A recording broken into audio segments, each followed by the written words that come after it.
महाराष्ट्र में आप लोगों को एक टॉपिक क्या आया है, एनी बेसेंट और तिलक बहादुर लोग की स्थापना। ठीक है, देखिए भारत जब आजाद हो गया, मतलब भारत की आजादी से पहले 1915 से 17 में प्रथम विश्व युद्ध के टाइम में, ठीक है, प्रथम विश्व युद्ध के समय, प्रथम विश्व युद्ध आपका कब से कब तक चला था? 1914 से 1918 के बीच में। ठीक है, 1914 से 1918 के बीच में आपका प्रथम विश्व युद्ध चला था। ठीक है, प्रथम विश्व युद्ध के समय में मित्र राष्ट्र और धुरी राष्ट्र, कौन कौन था आपका? मित्र राष्ट्र और धुरी राष्ट्र। देखो हम किसके तरफ से लड़ रहे थे? ब्रिटेन की तरफ से।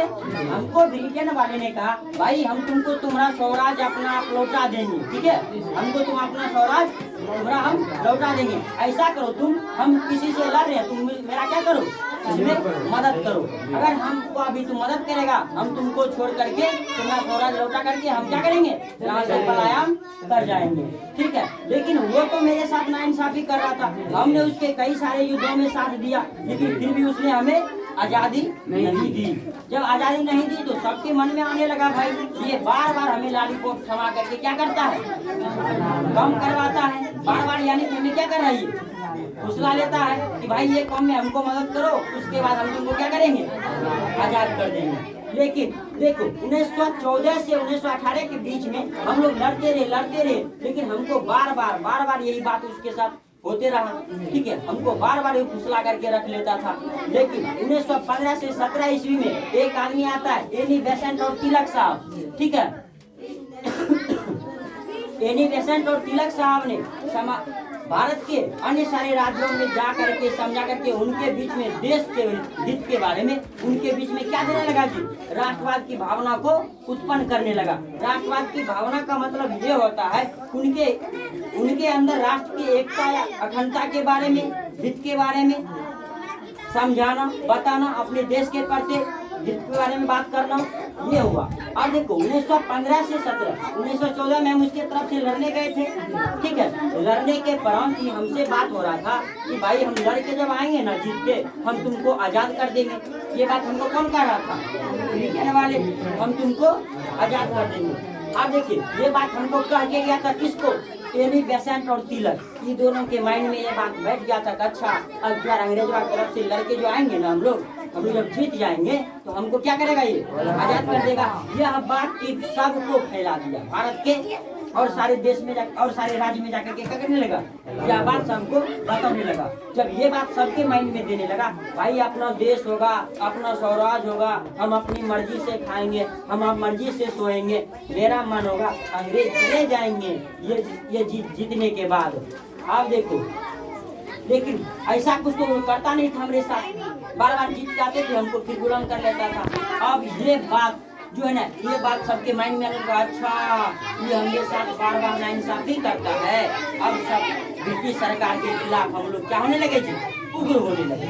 ब्रिटिश सरकार के खिलाफ हम लोग क्या होने लगे, उग्र होने लगे। भाई तुम बार बार हमको फुसलाता है, अब हम तुम्हारा बात नहीं मानने वाले, तुम हमको बार बार कहता है कि हम तुमको आजाद कर देंगे, आजाद नहीं करता है। अब हम ब्रिटिश सरकार के खिलाफ खड़ा हो जाते हैं। उसमें दो तरह का दल आता है, एक आता है गरम दल, एक नरम दल। गरम दल और नरम दल। गरम दल का नेता कौन था? सुभाष चंद्र बोस, भगत सिंह, सुखदेव, राजगुरु, ऐसे सब गरम दल के नेता थे।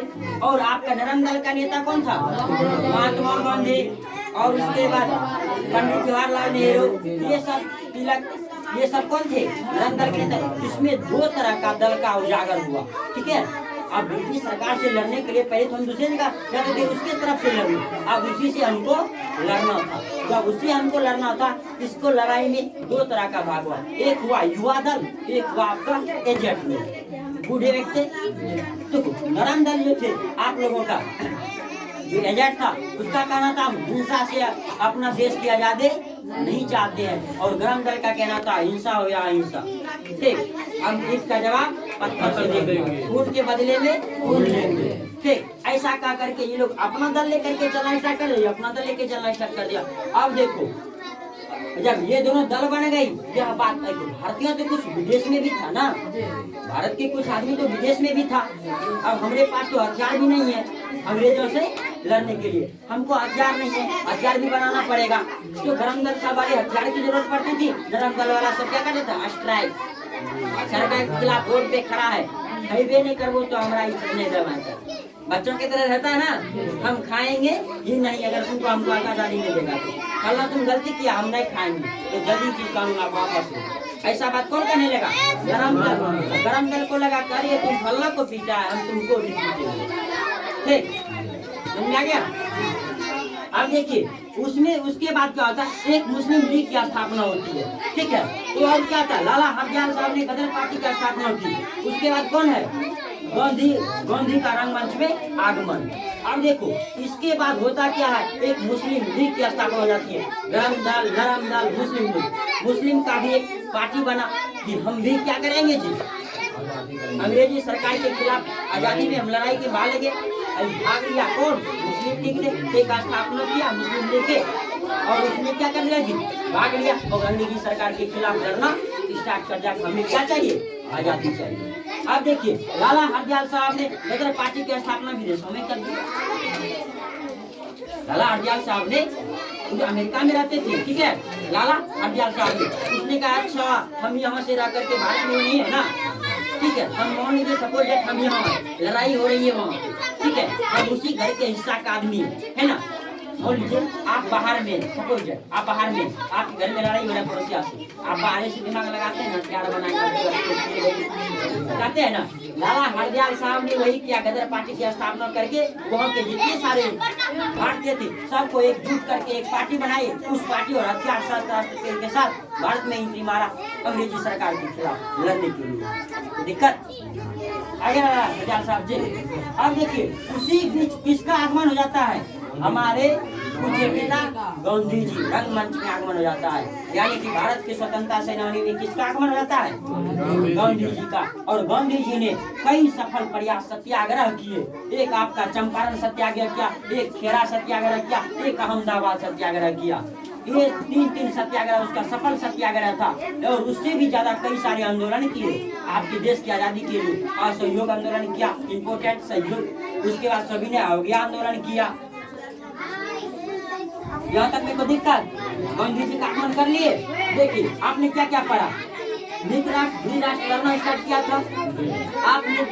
आपने ब्रिटिश सरकार की तरफ से लड़ने के लिए भिड़ गए थे, भाई हमको आजादी देगा, लेकिन ये बार बार हमको क्या करता था, फुसला लेता था, लेकिन हमें उसे आजादी नहीं देती थी। तब हमारे मन में ये बात आया, तिलक बेसेंट और तिलक साहब ने लोगों के मन में अपने देश के प्रति, हित के प्रति भावनाओं को जगाने का काम कौन किया, बेसेंट और तिलक साहब। इन दोनों आदमी ने सबको बताया कि भाई अब की बार हम उसके तरफ से लड़ने गए, जब जीत के आएंगे हमारा अपना राज होगा, हम अपनी मर्जी से सोएंगे, हम अपनी मर्जी से देश चलाएंगे। लेकिन ऐसा ना होने के बाद दो तरह का दल का आगमन हो गया, उजागर हुआ, गरम दल और नरम दल। सरकार के खिलाफ हम दो तरह से उजागर हुए, कोई नरम दल का, कोई गरम दल का। गरम दल का नेता आप लोगों का सुभाष चंद्र बोस, गांधी जी, सुखदेव, ये सब थे, भगत सिंह, ये सब थे। और नरम दल का नेता आपका पंडित जवाहरलाल नेहरू जी, और कौन था, महात्मा गांधी जी। ये सब आदमी आ गए, ठीक है। दोनों अंग्रेजी सरकार के खिलाफ लड़ना स्टार्ट कर दिए। कब से लड़ रहे हैं हम लोग, प्रथम विश्व के ही टाइम से, 1914 में पूरा विश्व एक दूसरे से लड़ रहा है, दूरी राष्ट्र और मित्र राष्ट्र, ठीक। उसके बाद लाला हरदयाल साहब को पता चला भाई हमारे भारत में ऐसा काम हो रहा है, वो भी अपना एक पार्टी का स्थापना करके वहाँ से आगमन आ गया, ठीक। उसके बाद आपका गांधी जी का उजागर हो जाता है, गांधी जी पढ़ के आता है बात विदेशों से, उसके पास नॉलेज था, उन्होंने भी कई सारे सत्याग्रह स्टार्ट कर दिए। उसने कहा, उसका कहना था हम भारत की आजादी हिंसा से नहीं, वो हिंसा से लेना चाहते हैं, हम किसी से मार काट के नहीं, प्यार से समझा करके हम अपने देश को आजाद करना चाहते हैं। आज का क्लास यहीं तक, अब आगे मिलते हैं कल चंपारण सत्याग्रह, खेरा और अहमदाबाद।